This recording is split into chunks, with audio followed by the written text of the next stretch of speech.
జరిగిన అన్యాయం ఏంటి, ఏం చేసినావు నువ్వు తప్పు? నేను చేసిన తప్ప ఏమీ లేదు సార్. నేను 4 సంవత్సరాల పోలే కేటీఆర్ టీ స్థలాన్ని ఓటమిట్టుకున్నాను సార్.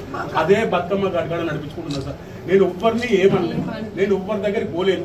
నా పని ఏందో నేను చేసుకొని బతుకున్నాను సార్. నేను మబ్బుల 2:30కి లేస్తాను సార్.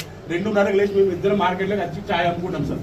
మేము అమ్మే ఛాయ్ అయితే సార్ 100 రూపాయలు కాదు, 500 కాదు, 6 రూపాయలకు ఒక ఛాయ్ అమ్ముతా సార్. నేను పుణ్యాలు 5 రూపాయలు ఇచ్చినా తీసుకుంటా. వాళ్ళు ఏమన్నా వాళ్ళ రేపటి నుంచి రాడు. మనం బతకాలి కాబట్టి ఎంత ఇస్తానో తీసుకున్నాం సార్. నేను ఎవరిని ఏమలేదు సార్. నేను ఎవరు జోలిపోలేదు. నా మీద ఏ కేసులు లేవు. నేను ఒక్కతో పంచాయతీ పెట్టుకోలేదు. ఆ సార్ పెద్ద సారాడా సార్, మన సిరిసిల్ల పెద్ద సారాడా.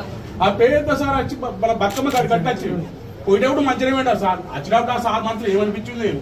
ఇటు మన ఓడలు దిగు చూసాం వల్ల నీ బొమ్మగా పడదా సార్. నీ బొమ్మగా రావడం అనిపించిందేమో. మన స్టేషన్ దాకా వేయడో పోలేడు. ఇద్దరు అధికారులు పంపించాడు మున్సిపాలిటీకి. నేను లేదు సార్. నేను బాత్రూమ్ పోయినా. మా భార్య ఉన్నది.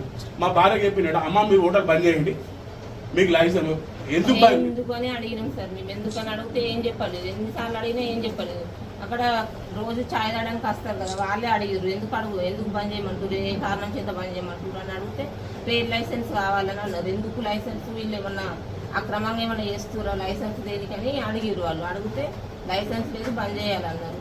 మీ ఫోటో ఉంది కాబట్టి ఎలక్షన్లో కోడ్ కాబట్టి తీసేయమని అన్నారు సార్. అంటే అతికేసినాం, అతుక్కోలేదు. అతుక్కోకుంటే ఫోటోనే తీసేద్దామని తీసేసినాం. తీసేసిన తర్వాత మున్సిపల్ వాళ్ళు వెళ్ళిపోయారు సార్. వెళ్ళిపోయినాక మేము ఎప్పటిలాగానే షాప్ బంద్ చేసి పోయినాక మళ్ళీ 2 రోజులు తీసుకున్నాం సార్ షాపు. ఎవరు కూడా రాలేరు, అది ఏం అడగలేరు మమ్మల్ని. మేము షాప్ బంద్ చేసుకొని ఇంటికి పోయిన తర్వాత అసలు మాకు చెప్పుడు కూడా చెప్పలేరు. అందులోనే ఆ సామాన్లన్నీ అందులోనే ఉన్నాయి, అట్లనే తీసుకొని వేరు. మాకు తెలిసిన వాళ్ళు ఫోన్ చేసి మీ షాపుని తీసుకుపోతురు అని ఫోన్ చేసేసరికి ఈయన పోయిండు సార్. పోయేసరికి ట్రాక్టర్లో పెట్టినాక పోయి అడ్డుకుంటే పోలీసులు తీసుకొని పోయారు. షాపు అసలు ఏమి ఇన్ఫర్మేషన్ కూడా ఇవ్వలేదు సార్. మాకు తీసుకొని పోయారు. మన దొంగలు సార్. దొంగలనే వాడు అప్పుడు తాళము గీలము వాడకూడతాం. వీళ్ళు అట్లా కూడా వాళ్ళ కొట్టి మొత్తం ఎత్తుకొని పీకర్ ఏం లేకుండా అన్ని తీసుకొని వీడు 8వ తరగతి చదువుతుంది సార్. వీడు 6వ తరగతి చదువుతుంది సార్. మా ఓడించుకుంటున్నాం గీత ఒక పని చేద్దాం సార్. నేనేమన్నా మీకు ఆ రోజు కూడా ఫోన్లో చెప్పినా మళ్ళీ సార్, ఇక మీరు రోడ్ల మీద అమ్మడద్దు. ఎందుకంతో చెప్తాను మీకు నేనేం చెప్పినామన్నా అంటే 5 లక్షలైనా సరే 10 లక్షలైనా సరే అడ్డా మొత్తం కిరాయితో ఉన్న పర్మనెంట్ వ్యవస్థ నీ పిల్లలకు నీకు నీ కుటుంబానికి దోక లేకుండా చేస్తా అని చెప్పిన గాంధీ కాడ చూసినట్టు కదా. మీకు ఏడనో ఒకటి మంచిది చూడు సార్. మంచిది చూడు. వారం 10 రోజుల లోపల చార్జ్ చేద్దాం సార్. నువ్వు ఇలా నేను రోజు వెంబడబడుతున్నా. నేను రోజు వెంబడబడుతున్నా. చక్రపాణికి నీకెందుకు నేనే ఇవ్వబడితే నేను పెట్టిస్తాను. మీరు ఏం చేయరంటే మీకు రోడ్డు మీద ఉన్నట్టు కాదు, మంచి ఒక బందోబస్తుగా ఒక పెద్దగా పెట్టి చూద్దాము. దానిలోకి వెళ్ళి వచ్చే ఆదాయంతో మీ ఆమ్దంతో మీరు మంచిగా రెంట్ కూడా కట్టేటట్టు సౌలభ్యం ఏర్పాటు చేద్దాం సార్. మీరు కరెక్ట్ గా చూసుకోండి. నా ఆలోచన ఏంటంటే నేను చిన్నప్పటి నుంచి మార్కెట్ కరెక్ట్ కానీ ఇప్పుడు వాళ్ళ పిల్లలు పెరుగుతారు.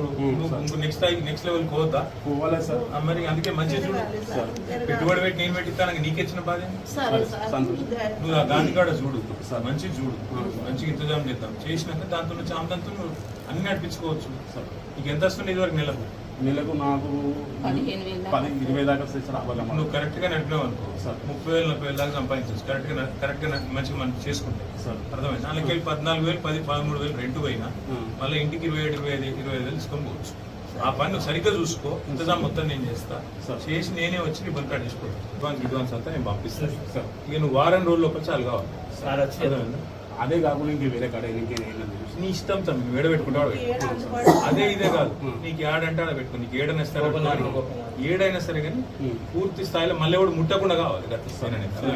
ఎవడు నా మీద కోపంతో నీ మీద వాడద్దు ఎవడు అలా పని.